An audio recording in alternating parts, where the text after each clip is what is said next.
দেখুন, কারোর বিরুদ্ধে যদি এরকম সুনির্দিষ্ট অভিযোগ থাকে তো স্বাভাবিকভাবেই পুলিশ এখানে অ্যাকশন নেবে।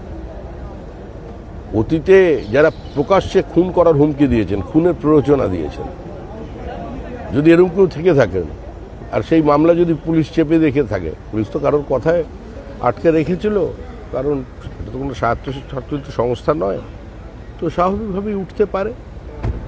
তবে মুখ্যমন্ত্রী কী কারণে আসছেন আর কার সঙ্গে বৈঠক করছেন এ বিষয়ে আমার কিছু জানার নেই। পার্টির এটা এজেন্ডা নয়, কাউকে ডিম ছোঁড়া, মামলা দেওয়া, এগুলো আমাদের মধ্যে নয়। যেটা হবে সেটা আইন মেনে হবে। যা করবেন মুখ্যমন্ত্রী করবেন, তিনিই পুলিশ মন্ত্রী, ব্যবস্থা নেবেন।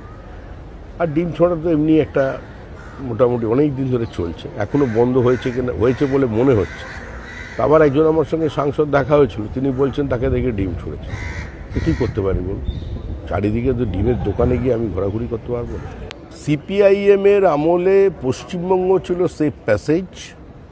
তৃণমূল কংগ্রেসের মৌলবাদের কাছে আত্মসমর্পণ এবং ব্লক ভোটের স্বার্থে ধর্মান্ধতা, র্যাডিক্যালাইজেশনকে প্রশ্রয় দেওয়ার কারণে আজ পশ্চিমবঙ্গ সেফ হোম।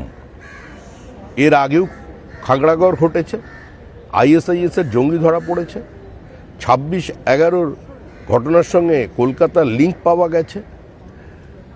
বর্তমানের যিনি প্রধানমন্ত্রী অতীতের গুজরাটের মুখ্যমন্ত্রীকে খুন করবার জন্য যে দুজন জঙ্গি এসেছিল ভারতে পাকিস্তান থেকে, নিউ দিল্লি স্টেশনের প্ল্যাটফর্মে যারা ধরা পড়ে তারাও জেরায় স্বীকার করেছিল তারা পশ্চিমবঙ্গের মধ্যে দিয়ে গেছে। তখন এটা তো একটা সার্বিকভাবে জাতীয় সমস্যা। সুতরাং এখানে এখন ধরা পড়ছে কারণ সরকারটা বাবরের সরকার নয়।